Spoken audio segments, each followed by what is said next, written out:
All of these rebel fighters are from Misrata. There are hundreds of them. At the start of this day, they were still at least 200 kilometres from the city of Sirte. That is the city that is still in the hands of those loyal to Colonel Gadhafi. Today what they are doing is pushing out, aiming to close that distance, clearing territory between Misrata and Sirte, which they say is still being patrolled by soldiers and forces loyal to Gadhafi. The convoy has stopped here because they spotted the green flag of Gadhafi loyalists just up ahead. The vehicles spread out to one side, approached from the side. They seem to have reached that point now.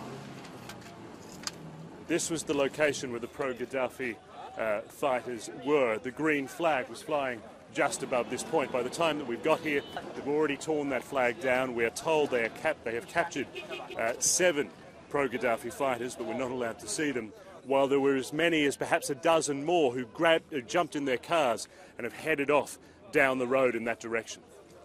Just past that outpost, the convoy has stopped and there is now something of a standoff. Just down the road is a small village that is made up entirely of Gadhafi supporters. They are made up of the Wafala tribe, which is entirely loyal still to Gadhafi and refusing to switch sides. The commander here has tried to negotiate with representatives from the village. The village has refused to talk about it any further.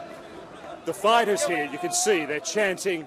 They want to go in there by force and take this small village, but the commander is saying no. He's saying the population there is made up of women and children. He wants these guys all to turn back. There are only a handful of fighters in there. We don't want to enter and risk killing women and children. We want the world to know that the Libyan revolutionaries are civilized. So the commander has had his way. All the fighters are now turning their vehicles around. His concerns over easing future tensions between the Libyan people have won out over the desire of some of the fighters to take this small village. So now all the fighters are heading back towards Misrata. Phil Black, CNN, Wadi Bay, Libya.